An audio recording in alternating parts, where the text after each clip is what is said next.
Attention Northwest Arkansas businesses and talent seekers. Introducing OnboardNWA.com, your hyperlocal job board crafted for our unique community. Struggling to find the perfect match for your job openings? Onboard NWA simplifies the hiring process, connecting you with the region's top talent through tailored talent matching solutions. Whether you're an employer seeking expertise or a professional looking for your next opportunity, Onboard NWA is here for you. Discover more at onboardnwa.com, and let's build the future of Northwest Arkansas together.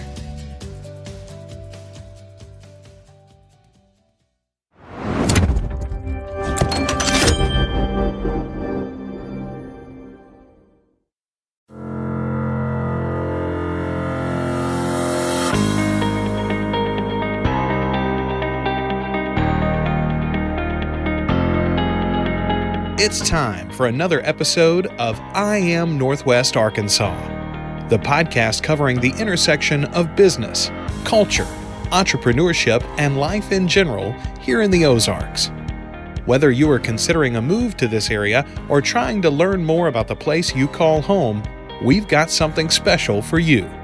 Here's our host, Randy Wilburn.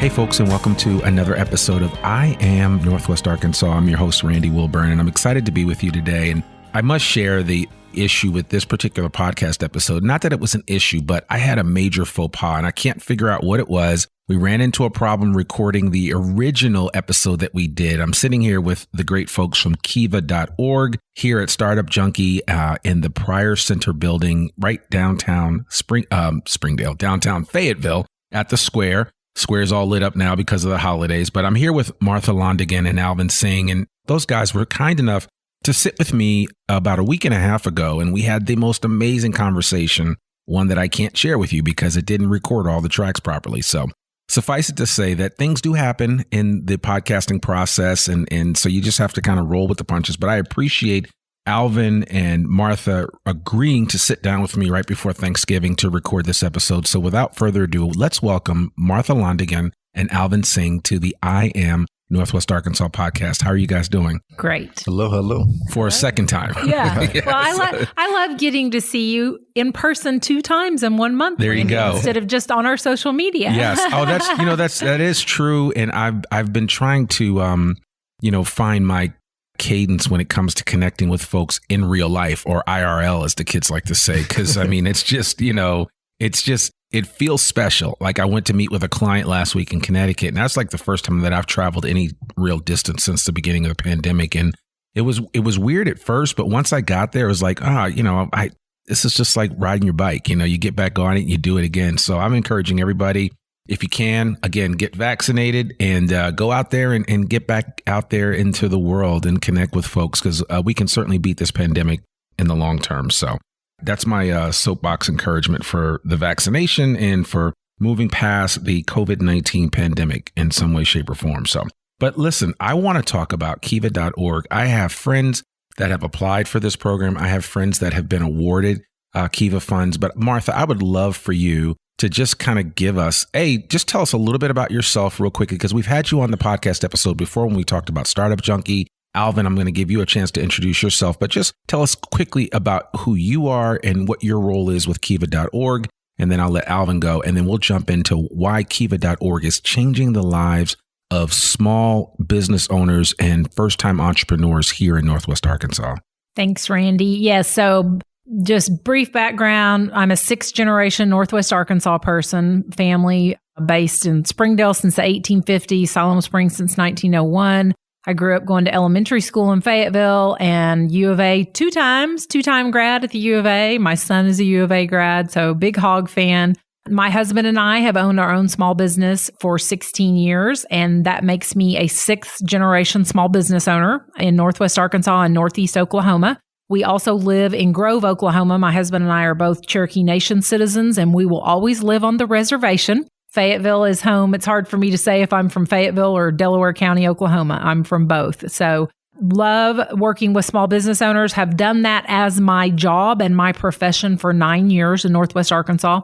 first at the Small Business Center at the Walton College, then as a small business banker at Legacy National Bank, a strong SBA small business bank based in Springdale. And then I've known everyone at Startup Junkie since right about 2011 when Jeff was just launching Startup Junkie Consulting. He was still, that's Jeff Amorine, our founder. And then his son, Brett Amorine, joined him. And they've had Startup Junkie Consulting for many years and saw the need in Northwest Arkansas for regular people, for college students at the U of A, for people that just needed to get some help starting a small business because they didn't know someone who had a small business or that wasn't something bred in their DNA like mine. And so I actually officially went to work at the Startup Junkie Foundation as a business consultant and as someone who helps run programs and events, which we do about 200 events a year in Northwest Arkansas. We now cover fully the 9 counties of Northwest Arkansas. We got some wonderful CARES Act funding. And so I've been going to Mountain Home and Marshall and Harrison, as well as covering all of the towns in Washington, Benton, Carroll, and Madison counties. And I'm working right now, soon to be working, I hope, out around the Buffalo River with some folks in Jasper. So we provide no-cost free business consulting. My number one job is to connect people to the incredible plethora of resources we have in Northwest Arkansas to help small business owners grow their business or start one. Yeah, there really are. And it's so funny because whenever I connect with the different people in this Northwest Arkansas community that are doing what you do, everybody refers everybody else. Everybody plays in this same sandbox. They play really well with each other.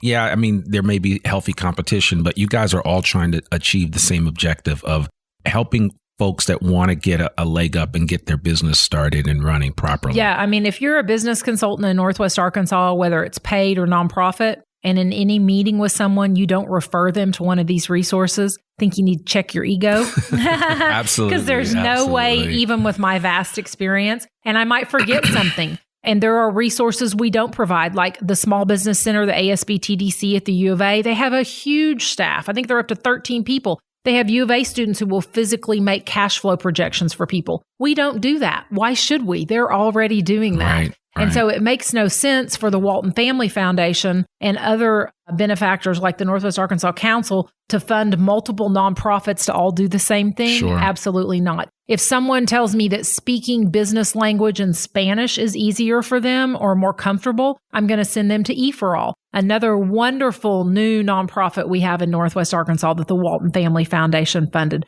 That's what, if you work for a nonprofit, you're supposed to be in service, and you can't serve anyone by thinking you know all the answers. Yeah. And so a few years ago, it was actually we love it at Startup Junkie that people associate us with Kiva and the hub, and we're thrilled with that, but it wasn't our idea. That was the Walton Family Foundation's idea. They had wanted to bring a Kiva hub, people in person to help people apply for Kiva loans for years. And when they found out I was coming to Startup Junkie with a banking background, it became the perfect opportunity to investigate that more. So in the summer of 2019, I came on board here at Startup Junkie Foundation. Haley Allgood, who was our former executive director, who went on to big, wonderful Walmart tech world, approached me, and we were able to get a grant from the Walton Family Foundation to get me trained. It was a very intensive training with the Kiva group out of California. And to offer our services. Anyone can go on kiva.org and apply for a microloan.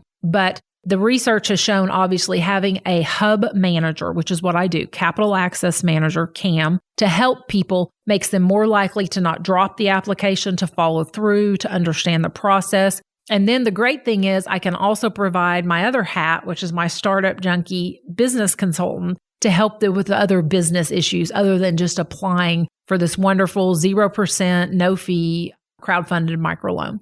Yeah. And I think I'm going to say this and then I'm going to go right to Alvin real quick, but I think it's safe to say that, and I've had a chance to deal with you directly, but your background and experience both in banking, from a legal perspective, I think people don't realize how many great resources are right here in their own backyard in Northwest Arkansas that they don't have to go, pay some big law firm or big business consulting firm a lot of money to get started.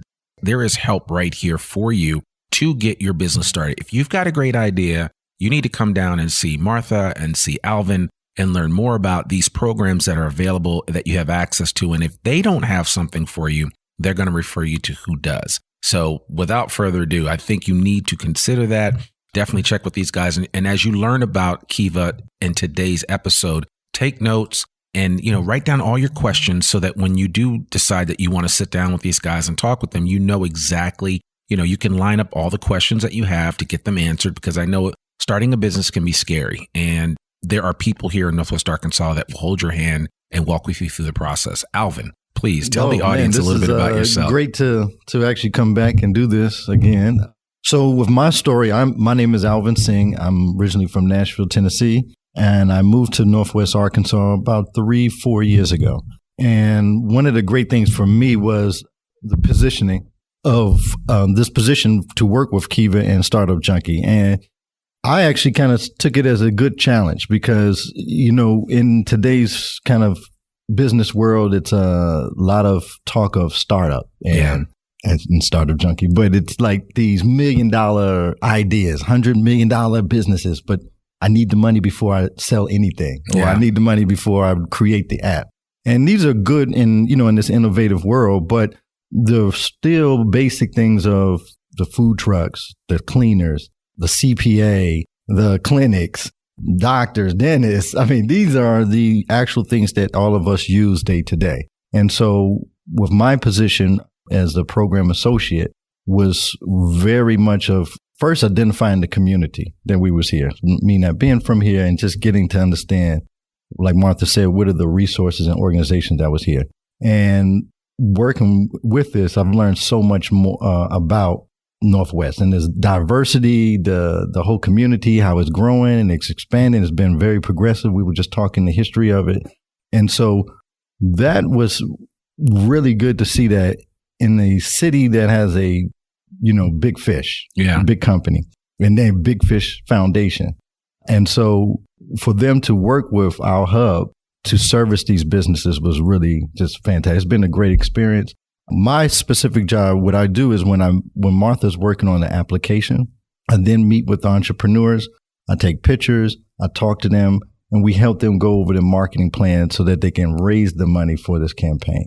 And what we realize is same thing with documentations and, operating your business. There's still a learning curve on marketing in the digital age, with social platforms. Do you do video? Should you just do blogging?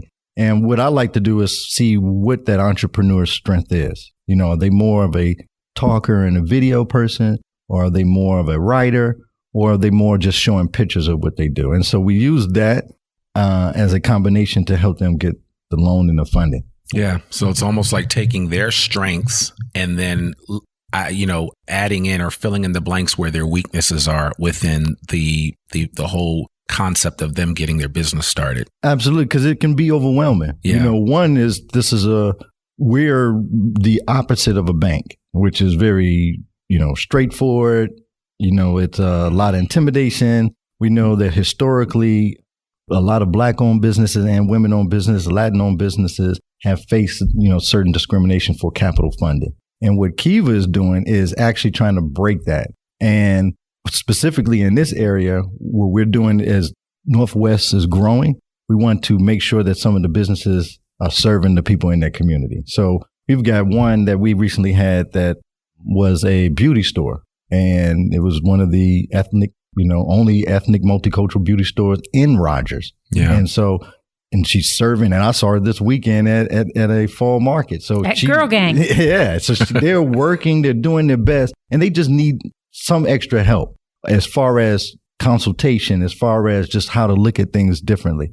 And so in this process of applying for a loan, they're kind of surprised that it's 0% interest loan. So if you're looking for something at 0%, we are the place to go to. And then there's how is my structure of my business? What am I going to use it for? And so we've seen me and them use it from signs to marketing to, hiring staff, all of those different things. And so what me and Martha do is kind of work as a duo to alleviate some of that, stress for them and work them through it.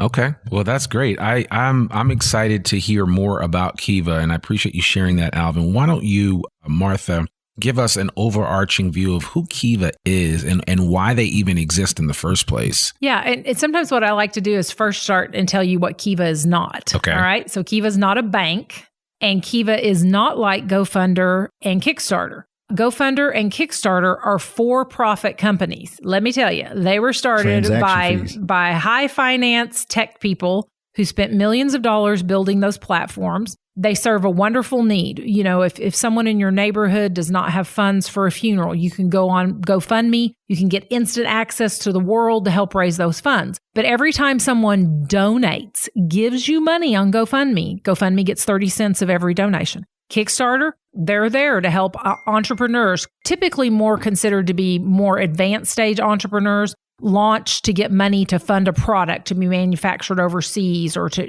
even create a new product in their line. But Kickstarter is going to take 5% of whatever you raise. Both of them are for-profit companies. Their bottom line is, get on our site. We're going to make money off you getting donations, and you don't have to pay back. But now Kickstarter, if you're going to launch a new board game and you need $50,000 to ramp it up to make 400 prototypes, the people who donate to you expect to get something back. All right. So that's what Kiva is not. Right. Kiva itself as an entity is a nonprofit foundation. It was started in 2005 by a couple from San Francisco who were doing missionary work in different countries in Africa. And they found out about Muhammad Yunus and Grameen Bank. Muhammad Yunus has been awarded the Nobel Peace Prize because he is the father of microlending. And he set up some small banks in Bangladesh, and they would go into African villages, and 5 women would have to come together and help and support each other. And they would loan them $15, $20, $25 so they didn't have to pay the male money changers in the village interest. And they would use the funds to make baskets or buy a goat and sell goat's milk. And so he invented the concept of micro lending. Remember what I said? This couple was from San Francisco. Right. They went back to San Francisco and said, we could do what Grameen Bank does online. Yeah. And that was the launch of Kiva.org International. It was to provide microloans. The first Kiva.org International loan was to a woman in Uganda who sold fish, and she needed the Kiva loan to buy more fish and build a little hut. In 2011, Kiva came into the U.S., and Kiva US loans are only for small business purposes. So you won't see someone for Kiva US doing crowdfunding to put a roof on their house or buy material to make uniforms for their children to go to private schools because their country doesn't offer public schools, etc. So Kiva US loans are only for small businesses. The Kiva US mission is to serve disadvantaged small business owners or disadvantaged startups. And what I like to say to people when they say, well, what is disadvantage? I can give you a laundry list of women, minorities, people with minor felony backgrounds, LGBTQIA. But basically, if a law or a government regulation had to be passed in this country for you to get access to what everybody else has access to, you're a good Kiva borrower. So major corporations, Hitachi Corporation, Bill and Melinda Gates promote Kiva every year at Christmas, tell people to give out Kiva gift cards. Sofia Vergara, the highest paid actress in the world, is a spokesperson for Kiva. Those individuals, those major corporations donate to Kiva to fund the massive Salesforce platform that we use to pay for people like me to get trained. And they want to see that these loans are going to people to give them a hand up, not a handout. And it's a city by city kind of model too for the Kiva USA. So we are one of the local hubs here. And we actually had one in Tulsa when we originally started. And so we've got Tulsa. But Oklahoma City opened last year too. City, and then Texas now has 3 hubs. When I started in 2019, there were no Kiva hubs in Texas, and now they have 3. So the hub, so anybody can go to kiva.org and apply. Anybody who has a computer, right? But the hubs were up to, I think, 46 hubs, provide managers based in chambers of commerce or economic development administration associations or foundations like ours. The one in Tulsa was with the Lobeck Taylor Foundation that set up the Mother Road Market and that commercial Route 66 kitchen. So these bases for the hubs are with economic development entities that already have an interest in serving the community, serving entrepreneurs, serving disadvantaged borrowers. 75 to 80% of all Kiva loans go to women. That's always been a big push for Kiva. We know in the United States, we had laws that had to be passed, right? We had to have the Fair Credit Act passed so that women didn't have to ask their husband's permission to get a bank loan. We had the Pregnancy Discrimination Act in 1978, so we couldn't be fired from our job because we were pregnant. So women are a big push for this. For us here at our hub, we are very focused, obviously, on women, but also Black-owned businesses. We have had an incredible emergence of Black business owners in their communities, creating support networks such as Black-owned NWA. We have the Northwest Arkansas Girl Gang. We are having expos. And what is so important about these associations, about these Facebook pages and these Facebook groups, is entrepreneurs. You can't see yourself as a business owner if you've never seen someone who looks like you own a business. And that's why it's important to have Black-owned business groups, Hispanic-owned business groups, LGBTQIA business owners coming together. It's just like, read the research.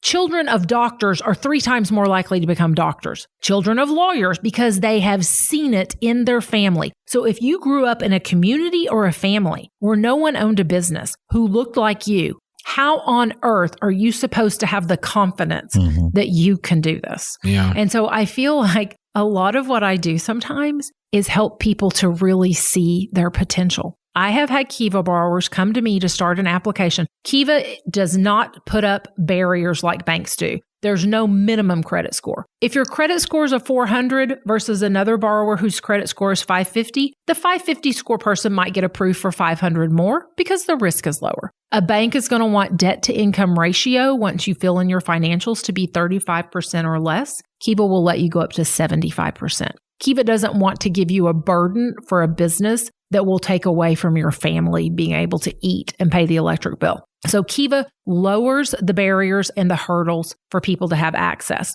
Another difference with Kiva is it doesn't ask for a collateral pledge. You might get a Kiva loan for a delivery vehicle for your food truck. You might get a Kiva loan for a coffee equipment for your shop. Kiva's not going to ask for a UCC filing, a lien on that equipment. But for you to get access to Kiva.org, which has 1.9 million lenders around the world who want to support you, before you can get there, we're going to have to get some small community loans, $25 each. If you got approved for a $10,000 Kiva loan, we're going to need 10 to 20 community supporters, friends, family, customers. Who can do the minimum of $25 each. And then that, hopefully when you reach that private goal, you didn't go public in the face of that 1.5 million, users. 1.9 million lenders. Users. Yeah. Because these are people who, like how we check Facebook every day to see what's going on. There's people who check Kiva every day to see who they can lend. Yeah. Not donate. Right. Right. And not invest and have equity in their business and not, trying to get an early prototype or something, but lending to them. And it sounds redundant, but the more we learn about it and actually hear it, it's very fascinating because it's a simple model that used technology, and then we're using community hearts. It's what can spur it, Yeah. And like she said, they've raised $1 billion. So 1.9 million users have raised $1 billion, So. And I love how Alvin mentions community. The word Kiva, it's a Swahili language, which is language used by different people in multiple Western African countries. And it's also a Native American word that means community. And so it's not just that your community first vouches for you and says you're of value and you have the potential, and that gets you live on Kiva.org to crowdfund your loan. Then the people, the corporations, the wealthy foundations that donate money to Kiva as an entity, then that makes it easy because you just use your PayPal. You send one payment in a month to Kiva. Kiva for you pays back pro rata all of those people who loan to you. So if I loan you $25 and you've got a 36-month Kiva loan, which Kiva loans are from 12-month, 36 months repayments, then I'll get $1.16 a month put back in my Kiva account from your payment. So Kiva does it. You don't have to send out 226 payments a month. You send one to Kiva. PayPal, also located in San Francisco, donates its use for free to Kiva.org. Kiva is PayPal's favorite charity. That saves Kiva about $2.5 million a year in processing fees. So everybody's got to use PayPal. The loan has to be for a business purpose. One of the things Kiva really does insist is that the small business owner have an actual business bank account. I have worked with multiple borrowers in Northwest Arkansas who've been running little side gigs and small businesses for years and had never taken the step to go open a business bank account. I've had borrowers that it took them a couple months to save up that $100 to do that. That's pretty much the minimum at all of our community banks. We encourage them to use a community bank. And I've actually had borrowers who've had very negative experiences with banks in the past. And so we've had discussions about that. I've actually found what bank they go to and found a person there, and I've reached out to them to make them comfortable and feel like they're going to be welcomed in that bank. They're going to be taken seriously and treated with respect. And I think it really matters for our borrowers. I've even said to people before, you're making a product, you're doing this service, and people pay you for it. You are a business owner. You are an entrepreneur. So a lot of what Kiva's mission is to empower those who have either due to discrimination or their family or their community not thought that was a potential for them. And then they get access and we promote them. And we also tell the world about them to help grow their business. So it's a real full circle empowerment, I think, for disadvantaged entrepreneurs. And, I'm curious as I'm thinking about this, and I don't know if I asked you this the last time, but say I go to Kiva, I get a loan for $8,000. I pay that loan back. Am I then eligible to go back to Kiva for another loan, or is it just one drink at the well? No, you can go back again, and you can actually use that you paid it and show the bank as proof for, if you want to approach them for a loan. And I'm assuming there's obviously no prepayment penalty. So if all of a sudden I'm flush with cash and I decide I want to pay off the Kiva loan early, I can do that at my discretion, right? And we get a lot of our referrals from small business bankers. As a former small business banker, I will tell you, folks, bankers don't like to say no. It's not good for the image of the bank. It's not good for the community banks to say no. And we help them say, not right now, because of your credit score or because you don't have any collateral, but go see Martha and Alvin. Let's see if we can get you a Kiva loan. And then we also will refer people to Credit Counseling of Arkansas. We'll work with them to get their revenues up, to improve their credit score. Our goal is to help our borrowers climb the credit capital ladder. So we actually have a physical slide in our presentations and our workshops that show them start with us. Then we work with Forge out of Huntsville, Communities Unlimited in Fayetteville. Those are SBA micro lenders. And also Forge even has its own money fund, loan fund that's not SBA related. So, because like with SBA loans, you have to be a U.S. citizen or have a green card. Forge, us here at Kiva, we just want to help people who are residents of Northwest Arkansas. We don't have immigration requirements or status. And so we're going to take you up that ladder. And so then you go get a loan from Forge in Huntsville. You pay that off. Then you've gotten your credit score improved. You've bought some equipment. You have some collateral. You've now purchased a home. You can put a second mortgage on that. Then we're going to send you to some of our wonderful community banks in Northwest Arkansas. And we're going to keep them going up that capital ladder. And then an example is there's a business in Fayetteville called Olive Loom owned by Lou Reed Sharp. Lou Reed Sharp has had multiple Kiva loans. She had Kiva loans before we opened this hub. She then was in our video for our hub that's on our website, our kiva-nwa.org. We have our own website. And she was in our video and she talked about being a Kiva borrower herself as a woman-owned business. She hires all women, disadvantaged women. She herself is a Kiva lender. She supports our hub. She supports other women business owners. She employs disadvantaged women in her business. And so we begin to see, this is why we talk about Kiva loans helping to change lives, all right, and improve lives, because it's this great circle of lenders and borrowers coming together to support all of our disadvantaged borrowers in our region. Well, I didn't know that about Olive Bloom, so that sounds interesting. And I'm sure there are others out there that have had the same experience with Kiva over time. And like you said, not only has she benefited from Kiva loans, but she has also turned around and given herself. So, because I know I have given to several, and I was telling you guys, I think the last time that we sat down that, I was getting these emails back that, hey, you've got certain money in your account and all this other stuff. I'm like, and I forgot about it. It's just like, I'm just trying to do a solid for people and help them out. And, you sometimes forget about it because it's not a ton of money, but it doesn't seem like a lot to you. And maybe there's people listening to this that have, a fair amount of disposable income, because people in Northwest Arkansas are doing pretty well. The average income in this area is like $72,000 a year right now. And so, wow. And that number continues to rise. Yeah, I know. That's what I'm saying. And so don't sleep. I mean, people have money here. And so there are opportunities for you being the listener to, say if you haven't had a desire to start a business, maybe you can support a business that could use your help, could use some of the additional funds that you might be able to give. And we're not talking about a lot. I think I've given like $50 here or $100 there to different ones, and maybe even $25 before. So, it's not a lot, but it adds up in the aggregate when you start looking at multiple people doing that. Well, and when you talk about the aggregate, here's the other special thing. If we have a Kiva borrower who is located in Washington or Benton County, every time someone loans you $25, $50, $100, the Walton Family Foundation, in addition to paying for this hub to be set up and me and Alvin to be trained, the Walton Family Foundation has sent a loan match fund to Kiva in California. So as soon as your zip code, we have 56 zip codes now in Washington and Benton County. And when the Kiva system reads that zip code, every time someone loans to you, it is matched automatically, instantaneously by the Walton Family Foundation Loan Match Fund. And so if you get a Kiva loan today in Washington or Benton County, half your payment every month will go back to that Walton Family Foundation Loan Fund to then be reloaned to more Northwest Arkansas borrowers in the future.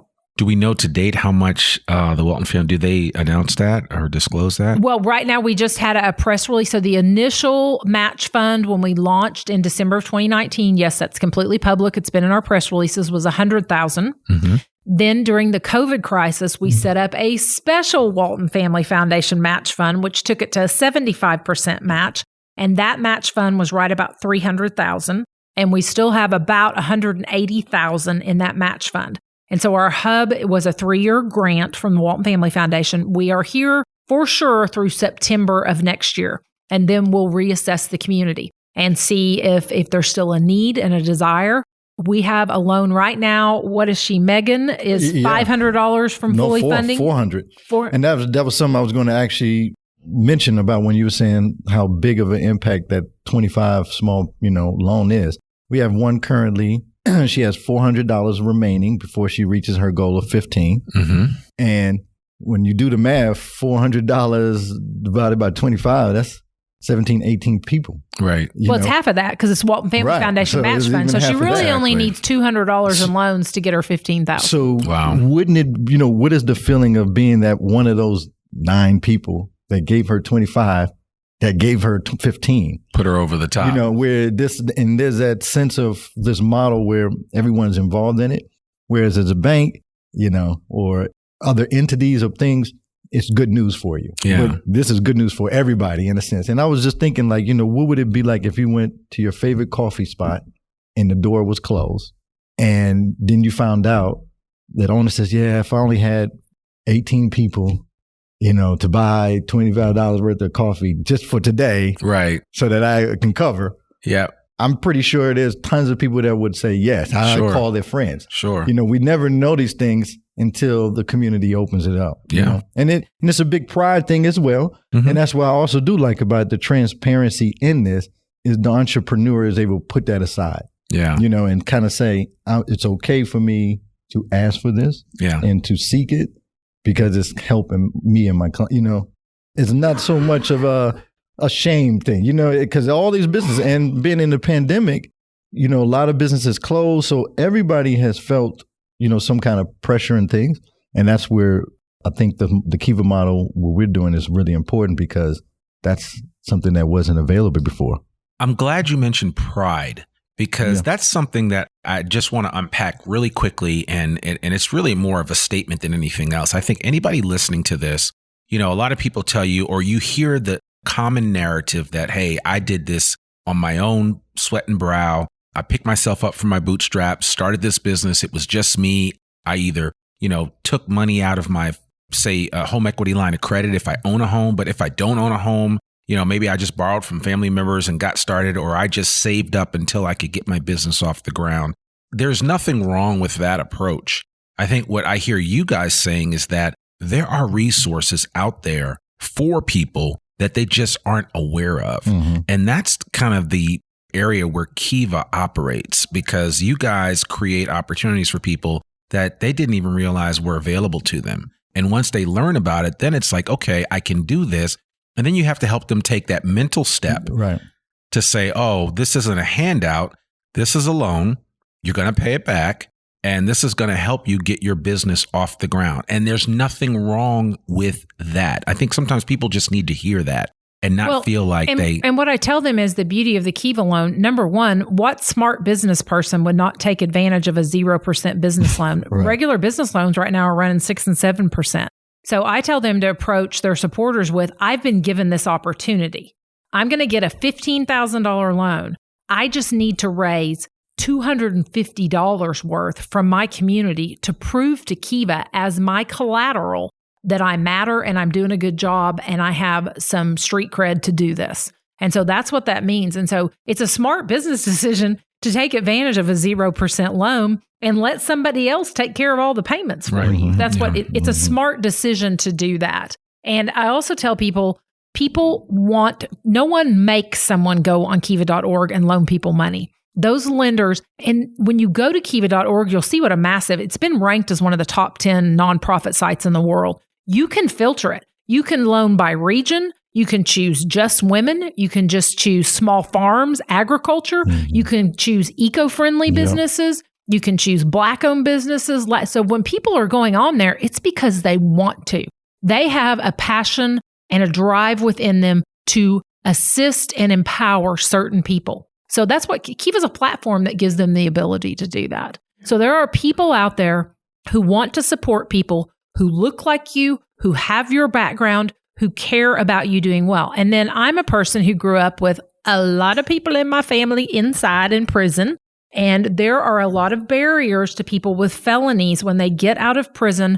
It's really hard to go from prison into a factory. Okay, you've been trapped in a building with people you don't know or like for a long time anyway. Entrepreneurship is a wonderful mechanism for people who have been incarcerated to be independent, to earn a living. There are a lot of restrictions on people with felony backgrounds about where they can work and when they can work, and can't work in a place that serves alcohol. Well, good luck getting enough tips to live on if you have to work in a restaurant that doesn't serve alcohol. So I love the fact that Kiva is a mechanism. We really believe here at Startup Junkie that entrepreneurship improves lives and families and communities. It is not a shtick. It's not a line. I see it happen every day in my life and in the lives of other people. Yeah. And so Kiva is a mechanism. If you believe in that, if you believe that entrepreneurship can change people's lives and improve their communities, then Kiva is a great way for you to very quickly and easily support that. Yeah, I love that. And, as I was sitting here thinking, I have a friend that talks about all the easy ways that people can get a business started. But even somebody coming out of jail that maybe has a felony record, like you said, can buy a power washer, can maybe get a used car and can get some of that equipment. That's not that expensive. And everybody and their mother needs something power washed. I mean, there are all kinds of opportunities out there. A lot of times people are like, well, how am I going to get a business started? It's not as hard as you think it is. And so if you can come up with a plan, an opportunity, and provide a service that's needed, or even provide a product that people need, kiva.org may just be the answer for you. Yes. And I love community. Since we last met with you, Randy, I saw that you did a podcast with Jeremy of Iron Gastronome. Yes. Oh, yeah. And Jeremy is live right now. I'm aware of that. Kiva.org I'm aware of that. Yeah. With one of our loans. And see, I just love that community, that serendipity of I talk to this person and they know that person. For me personally, I tell everybody it's 2 degrees of separation.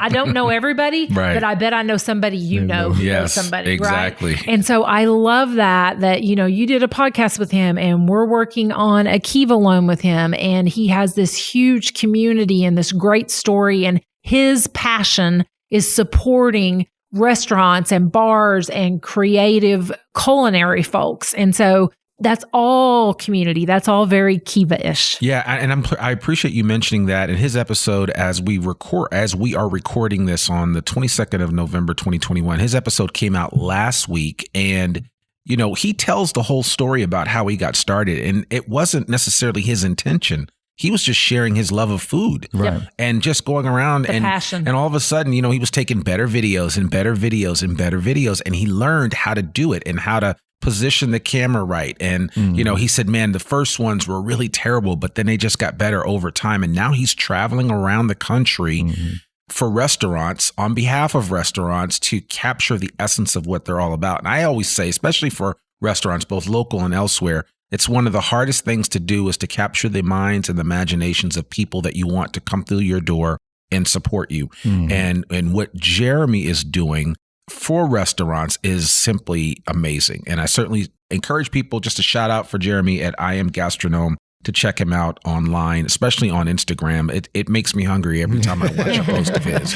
Yeah. But yes, he is raising money, and I want to encourage you, if you guys want to sow into something, to a success story that's already making waves here in Northwest Arkansas, consider giving something to Jeremy Tran from I Am Gastronome. And that's just a quick side note, but you're absolutely right. That is a perfect example of how it can make a difference. And a bank is not going to loan to a blogger. No, it's just, that's not a traditional, no matter how wonderful the bank is and how much they care about you. If you don't have some collateral, a bank, they don't loan to bloggers. That's not the banking world, right? No. And that's nothing our community banks, I worked in a bank. Folks, cut your bankers a break. You have no idea the level of government regulations and forms and boxes they have to check and OKs they have to get and all the rules and it is a very, very stressful, heavily regulated business. I'm almost amazed that any small business loans get through a bank.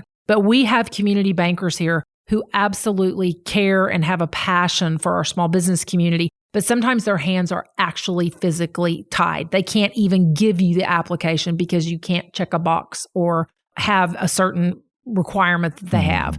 And so that's why we need Kiva, Forge, Communities Unlimited. We need WeFunder, which we're having a big celebration, and we're trying to help get the word out about WeFunder coming into Northwest Arkansas, another micro-lending platform that goes higher, that does go to larger loans. And so we're building this in Northwest Arkansas as the world comes to us and sees what our potential is. The world is going to bring more resources to me. And so I have people say, can you believe all these nonprofits? Does that not? I'm like, yay! We need more. I'm like, when people say, well, y'all are, I'm like, how I don't understand the concept of competition with nonprofits. I am so sorry. I don't get that. I guess if we all have like public fundraisers, which I'm not in that world, I guess that's competitive. But there can't be any competition when we're in service. No. How can we all, how is it bad for an entrepreneur to go to 4 different entrepreneur sources and gain knowledge and different perspectives? Because entrepreneurship is nothing but people. Consumers and customers are nothing but people. So the more experienced input you can get. Uncle Bob's great, but if Uncle Bob has not operated a business in Northwest Arkansas in the last 10 years, just nod your head, smile, and say thank you. Okay, that's an opinion more than anything else. That's an opinion, and it can be customer research. Yes. It's customer research. Sure. But I'm not sure if it's the plan to open your business. Yeah. Wow, you guys have laid it out perfectly. Any disclaimers that you want to put out there as we close about Kiva that people should just be aware of, or for the most part? I would say one, with all the great, fantastic opportunities, the businesses that they don't allow is, for gambling, CBD business. I would imagine pornography. Yeah. Just the obvious stuff. Sexually prurient. Here's the basic thing. If it's a heavily government regulated, and that's why it is, it's no judgment on, listen, a strip club is a small business, by gosh, and if it's legal, it's a business. That's right. The concept is strip clubs, marijuana, CBD, drones, heavily government regulated. The city council of a city could pass an ordinance next week that says no more strip clubs, shut them down. They all have to be grandfathered out. No more drones in the city. That is risky. Right. All right. So no government regulated. It also has to be consumer customer facing. So if you sell real estate for a real estate company, if you sell Mary Kay for Mary Kay, you don't get the money from the consumer. It has to be forward facing. Yes, our real estate agents are incredible entrepreneurs and incredible business owners. But if you had a calendar that you made for real estate agents, per se, if you had a product, it has to be, you have to get paid directly from a consumer or customer for a Kiva loan. Okay. All right. Well, there you go. I mean, you laid it out perfectly. So, and again, I love the fact that, the word Kiva in Swahili means community. And that's really what it's all about. I always tell people that we're only as strong as the weakest link in our community. And so that's why we have to constantly be helping each other. I am my brother and my sister's keeper as far as that's concerned. And certainly it takes a village to do that. And I could come up with other truisms that exist, but I think you get the idea here. And Martha and Alvin did a great job you guys just did a tremendous job of laying out the groundwork for what Kiva.org is all about. Give us the website address again. And your favorite. That was another question you missed last time. What's that? Favorite campaign? Who's one that stands out to you? Oh, yeah, that's true. So 2 things. So tell us about your favorite campaign that you've undertaken, and why was it your favorite? Okay, Alvin, you can do yours first. All right, so mine, I've got 2. One is Shane, who had the first Snap-on franchise owned by a Latina ex. Okay. He previously in Northwest Arkansas. He had previously worked for them, and he wanted the money to get a truck for himself, and we set up a fund for him.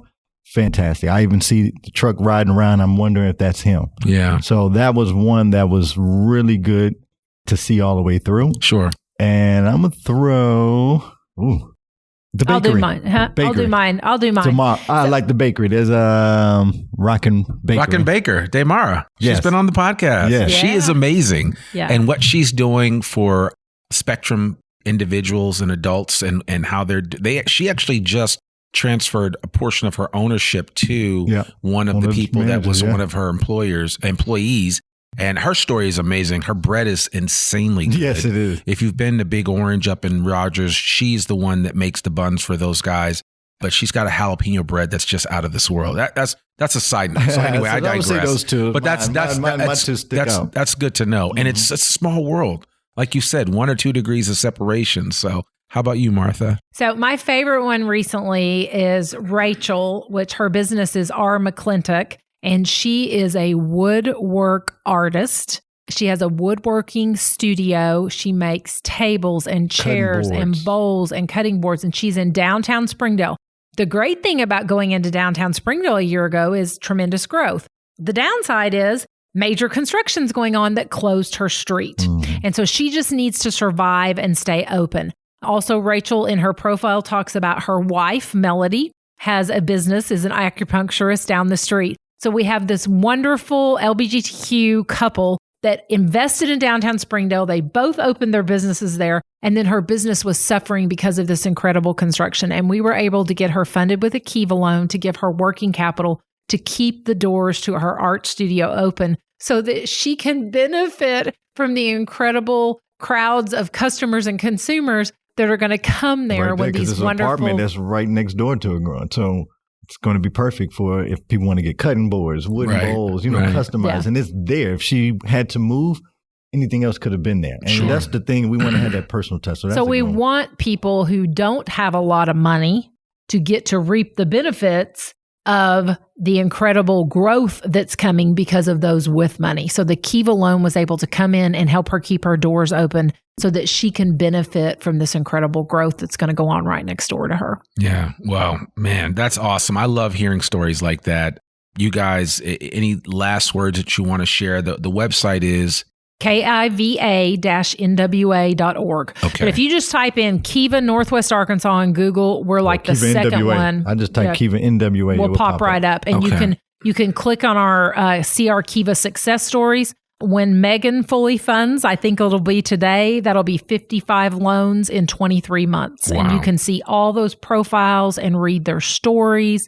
It has my contact info, Alvin's contact info. It has a community video that has, like I said, Lou Reed Sharp in there from Olive Loom, Mayor Lionel Jordan, support from Giovanni Sarmiento up at the Rogerslow Area Chamber. Our chambers of commerce have been huge supporters of Kiva, helping connect us with the bankers, and all of the community of Northwest Arkansas has been extremely supportive of Kiva, and we are very appreciative of that.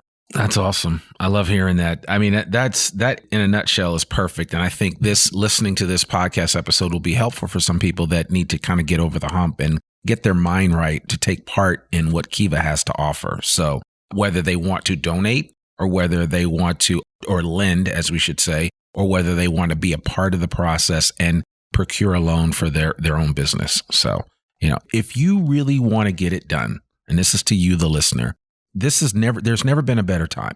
We're coming out of a pandemic.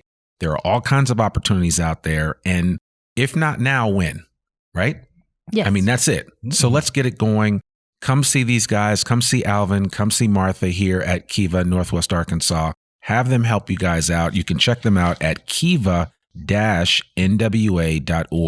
and learn more about the program and how you can participate and take advantage of what's right here in your own backyard for you as you get your business off the ground. So that's it. Thank you guys so much. Thank you, Randy. Good to see you. Absolutely. Good to see you too. Well, folks, that's another episode of the I Am Northwest Arkansas podcast. To learn more about us or to read and download the show notes from today's episode and learn more about Kiva-NWA.org, visit IamNorthwestArkansas.com. You can listen to this podcast and sign up for our free newsletter to keep up with us and all things NWA.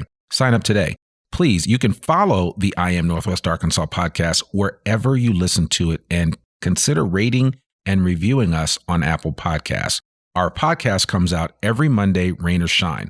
I'm your host, Randy Wilburn, and we'll see you back here next week for another episode of the I Am Northwest Arkansas podcast. Peace.